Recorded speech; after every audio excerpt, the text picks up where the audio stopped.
Ini adalah materi yang disampaikan di Fasilkom UI dalam topik bagaimana menjadi mahasiswa atau lulusan atau pekerja dan pengusaha yang unggul di dunia digital sekarang ini. Nah, di sini saya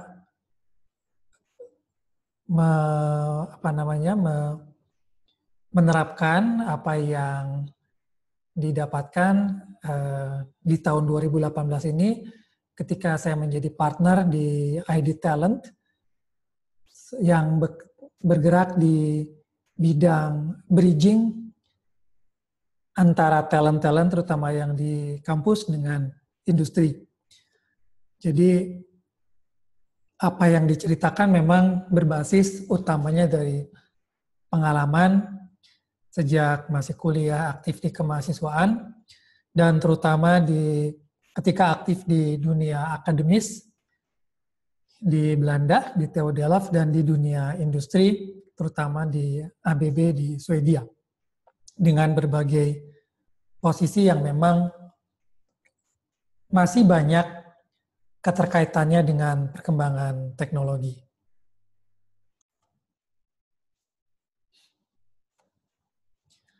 Jadi, materi ini kurang lebih rangkuman dari berbagai pengalaman semasa sekolah, semasa bekerja, termasuk di bidang manajemen, dan juga pengalaman mensupervisi tim ataupun mahasiswa di kampus, termasuk di kampus, dan juga pengalaman berinteraksi dengan berbagai bangsa dan perjalanan ke beberapa negara. Jadi ini adalah situasi job fair atau pencarian tenaga kerja yang sering ditemukan, pernah ditemukan, sedang ditemukan, dan masih akan ditemukan bahwa pasar pencarian tenaga kerja itu sangat padat. Sangat banyak yang bersaing mencari kerja, apalagi fakta untuk Indonesia, kita mengalami apa yang disebut orang dengan bonus demografi di 2025, yang artinya banyak yang berada pada usia muda, usia siap kerja atau potensial untuk kerja, yang terlihat di sini bahwa hampir 7 juta siswa aktif di Indonesia ada di tingkat perguruan tinggi dengan 1 juta lulusan ditelurkan oleh perguruan tinggi setiap tahunnya. Sementara dari dunia industri tetap terasa bahwa krisis talenta itu mencapai lebih dari 50%. Nah, kalau kita lihat perkembangan ke depan, kita bisa lihat mungkin tidak ada orang yang tidak pernah melakukan kegiatan online saat ini di Indonesia, terutama mereka yang ada di bangku kuliah di perguruan tinggi. Dan ini memang terbukti dengan data bahwa perkembangan industri digital di Indonesia sangat luar biasa dengan 4 unicorn-nya Gojek, Tokopedia, Bukalapak, Traveloka. Bahkan di level Asia Tenggara diperkirakan $7 miliar investasi di 2017, di mana hampir setengahnya itu ada di Indonesia. Maka perkembangan industri digital di 6 tahun terakhir di Indonesia juga sangat pesat, hingga mencapai hampir selalu 2 digit. Kemudian juga lowongan pekerjaan tumbuh 60%, pertumbuhan ekonominya dari industri digital 2 kali lipat dari pertumbuhan ekonomi nasional. Dan 2020 diprediksi mendongkrak PDB 22%, sesuatu yang signifikan. Ini adalah data yang dikumpulkan dari berbagai sumber, dipublish di CNN Indonesia, bahwa jutaan hingga puluhan juta pengunjung itu mendatangi berbagai website digital e-commerce di Indonesia. Dan perkembangan digital di dunia sebetulnya sudah terlihat mengakibatkan industri klasik itu tersisihkan. Contohnya di Amerika ada persaingan antara blockbuster yang menyewakan video kaset atau compact disc, merental atau menyewakan agar orang bisa menonton film, yang kemudian beberapa tahun terakhir ini bangkrut dan digantikan oleh Netflix yang menggunakan teknologi digital atau streaming teknologi untuk mengantarkan video atau film untuk ditonton oleh customer-nya di rumah. Kemudian juga 52% atau lebih dari setengahnya perusahaan yang ada di Fortune 500 itu sejak tahun 2000 sudah tidak ada lagi di sana. Kenapa? Karena mereka tergeser oleh perusahaan-perusahaan baru yang berinovasi di teknologi dan kebanyakan berbasis teknologi digital. Sekarang kalau kita bicara industri, revolusi industri, kita sering dengar industri 4.0, di mana didahului oleh 1.0 yang menggunakan revolusi industri mekanik, jadi mesin-mesin industri mulai berjalan di tahun 1784 dengan mesin uapnya, kemudian di 1879, 1880 electricity atau listrik mulai digunakan untuk industri, itu adalah revolusi industri 2.0, generasi kedua, dan memungkinkan mass production di berbagai tempat, di berbagai regional yang mendapat supply dari listrik tersebut. Kemudian revolusi industri 3.0 di 1970-an dengan banyaknya berkembang teknologi elektronik dan komputer memungkinkan otomasi, dan sekarang industri 4.0 di mana digital terutama dan fusion antara mesin dan human itu menjadi semakin umum, diantaranya dengan berkembangnya artificial intelligence, robotics, dan juga big data dalam pengambilan keputusan atau penganalisa masalah di industri. Dan industri 4.0 dalam formalnya mungkin kita lihat 1.0 adalah basis ketika mechanical production dimungkinkan dengan adanya penemuan mesin uap atau mekanik, sehingga secara mekanik proses industri menjadi lebih mudah dan efisien. Kemudian industri 2.0 ketika listrik kemudian masuk dan memungkinkan mass production dilakukan di industri. Kemudian 3.0 dengan adanya elektronik, komputer, kontrol, sistem kendali yang memungkinkan otomasi dalam industri, dan 4.0 adalah ketika digital and physical system terintegrasi. Jadi ditandai lagi Internet of Things, Big Data Analytics, Robotics, dan lain-lain. Sebagai akibatnya CNN misalnya menyitir bahwa 80-90% dari pekerjaan klasik seperti pengemudi taksi, nelayan, pembuat roti, bekerja di restoran cepat saji itu akan tergantikan. Bahkan lebih ekstrimnya 2025 diperkirakan pilot pesawat sudah bisa terbang tanpa pilot. Meskipun ini kemudian tidak diterima oleh semua pihak dengan kesiapan yang sama. Ini ada kartun yang menggambarkan bagaimana kira-kira orang ketika mengetahui bahwa pesawatnya terbang dalam autopilot dan pilotnya bekerja dari rumah. Artinya, ini hanya kartun, tapi artinya adalah bahwa industri 4.0 memang memungkinkan integrasi antara digital dengan mesin atau proses produksi. Di sisi kelistrikan yang selama ini sangat klasik, sangat bisa dibilang sangat fisik gitu ya, sangat berupa fisik, di mana secara klasik listrik adalah dibangkitkan oleh pembangkit-pembangkit besar melalui transmisi distribusi ke berbagai pelanggan.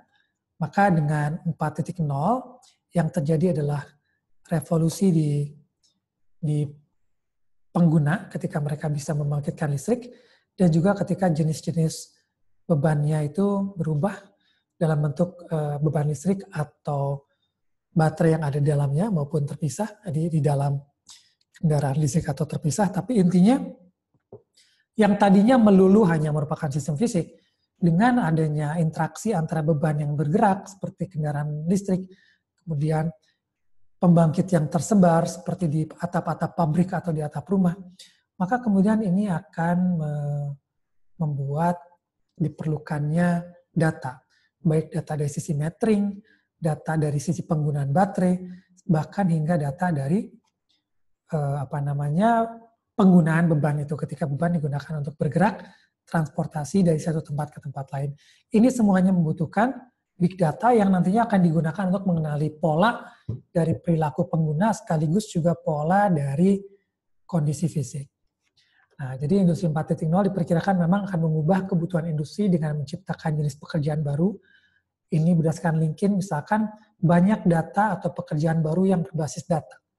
Statistical analysis, data mining, integration software, data presentation, data engineering, business intelligence, database management, user interface, dan lain sebagainya yang memang merujuk kepada penggunaan big data analitik dan juga kepada interaksi antara data dengan manusia. Jadi banyak yang kita perlu persiapkan. Faktanya adalah bahwa 4.0 membuka kapabilitas baru dari operasi bisnis, juga bahwa infrastruktur itu perlu dan diperlukan untuk mensupport connectivity, data management, mobile application, dan lain sebagainya. Kemudian juga perlu ada simplification proses dari data yang begitu besar. Artinya kita perlu memfokuskan kapabilitas kita pada bagaimana menganalisa gap yang terjadi antara bisnis proses. Itu akibat dari misalkan berbagai keperluan untuk mengambil keputusan dalam proses bisnis yang semakin kompleks, dan juga bagaimana mendetailkan competitive advantage yang ada di bisnis untuk di-improve dan menjadi kompetitif, bisa bersaing. Kemudian juga kita memfokuskan kapabilitas pada pengetahuan IT, ini tidak ada pilihan, kita mesti mengerti tentang data analitik, big data, dan juga tentang konektivitasnya ya, termasuk wireless. Kemudian juga yang ketiga, dengan adanya interaksi antara manusia dengan sistem, itu membutuhkan sentuhan seni, karena bagaimana manusia adalah makhluk seni yang membutuhkan juga support dalam sisi desainnya, security-nya, interaksinya, bagaimana seni itu di-blend, diintegrasikan dengan engineering development, dan yang terakhir tapi bukan yang paling akhir adalah kemampuan berpikir kreatif yang dimulai dengan kemampuan untuk berpikir kritis. Sehingga kita bisa fokus untuk mencari solusi dengan pemikiran yang kreatif tadi. Nah, tantangan yang terjadi sekarang memang perguruan tinggi itu belum bisa mengejar perubahan industri yang cepat, karena industri ini berubah dalam hitungan 1-2 tahun, sementara perguruan tinggi memang secara kulturalnya akan berbasis pada ilmu-ilmu yang sudah solid. Sebagai akibatnya perusahaan banyak yang merasa kesulitan ketika dia mencari talenta yang harus segera siap bekerja. Jadi dari beberapa data survei, misalkan 60% pemberi kerja menyatakan bahwa pelamar pemula, fresh graduate itu dianggap kurang memiliki skill teknis yang tepat. Dan juga banyak kelemahan dirasakan dari pelamar pemula, itu dari sisi soft skill-nya ya. Jadi misalnya teamwork, communication, efisiensi waktu. Nah ini materi ini disampaikan di program Digital Talent Scholarship dari Kominfo yang sebetulnya merupakan program untuk percepatan dalam mengejar gap ini. Ini saya kira bagus dalam jangka pendek menengah, dan dalam jangka panjangnya mudah-mudahan juga bisa diakuisisi oleh perguruan tinggi sehingga semua unsur mengarah ke sana. Soft skill itu sangat penting, jadi banyak yang memang sudah menyatakan bahwa pekerjaan berbasis teknologi membutuhkan kemampuan teknis yang khusus, tapi soft skill adalah yang terpenting. Kemudian juga tempat kerja semakin mengarah ke arah virtual dan kolaboratif, sehingga soft skill di sini sangat vital untuk kesuksesan ketika kita misalkan harus mampu berkolaborasi dalam organisasi yang semakin virtual. Kemudian juga pekerjaan yang ada akan selalu berubah sesuai dengan kebutuhan, tapi soft skill ini akan terus ada dan dapat diterjemahkan ke dalam karir apapun. Jadi dari para praktisi industri kita lihat ada 4 soft skill yang paling dibutuhkan industri, pertama komunikasi, jadi menyatakan pendapat, berkomunikasi, meminta feedback, berpikir logis, menyampaikan secara runut. Kemudian kolaborasi, pengelolaan waktu, dan kepemimpinan. Jadi ini adalah contoh bagaimana kriteria untuk suatu pekerjaan engineer dilakukan. Kita lihat bahwa kriteria kompetensi, responsibility, inisiatif, result oriented, teamwork, learning capacity itu kita bisa tandai yang biru adalah yang lebih ke arah soft skill dan yang hitam adalah yang hard skill katakan. Tapi kalau kita lihat dari description-nya, sebetulnya banyak hard skill pun mengandung soft skill. Ketika kita ada faktor willingness di sana. Jadi mungkin secara ringkas kita bisa sampaikan bahwa betul nilai-nilai kita atau track record kita semasa kuliah mungkin membuat kita mudah untuk dipanggil interview dan kemampuan komunikasi juga memudahkan kita direkrut bekerja, tetapi soft skill yang mewarnai hard skill kita itu adalah yang membuat kita nanti mampu bertahan dan berkompetisi. Ini contoh saja bagaimana saya mendapat feedback banyak misalnya mahasiswa yang merasa ketika kerja kelompok di kampus mereka merasa bahwa pembagian pekerjaannya tidak seimbang sehingga mereka merasa mereka seringkali adalah yang bekerja terbanyak sementara yang lain kurang. Nah, mengingat ini adalah masa sekolah, sebetulnya kita bisa melihat dari sisi positif bahwa ini adalah ajang kita untuk berlatih. Karena nanti di dunia nyata juga akan seperti ini. Orang-orang tidak semuanya ideal, tidak semuanya sempurna. Sehingga saran kami adalah bahwa ketika masa sekolah, jadikanlah ini untuk sarana berlatih, berkolaborasi yang nanti akan berguna di dunia kerja. Nah, ini ada beberapa tips untuk mengasah soft skill tersebut. Yang pertama adalah kenali diri, kita tahu kelemahan kekuatan kita apa. Dan ini juga penting untuk bergabung dengan komunitas atau volunteer yang berbasis mungkin hobi atau peminatan yang sama dan bersifat sukarela. Karena dalam sifat sukarela ini biasanya lebih terlihat apakah karakter kita bisa dibangun atau mengarah kepada tujuan yang sama. Karena sukarela artinya betul-betul berdasarkan dari motivasi pribadi. Kemudian kita bisa mengikuti beberapa program pengembangan skill, dan tidak kalah penting adalah mencari mentor yang bisa memberikan petunjuk kita harus ke arah mana, dan tentu saja terus belajar karena selalu ada yang bisa diperbaiki. Nah, itu yang beberapa kegiatan yang dilakukan diantaranya oleh Ide Talent yang membantu mengenali diri dan mempertemukan gap atau memperkecil gap antara talent dan industri ini. Saya sendiri ada beberapa materi terkait itu, baik hard skill listrik maupun soft skill dari manajemen dan teknologi, mungkin bisa dilihat di channel kami. Terima kasih.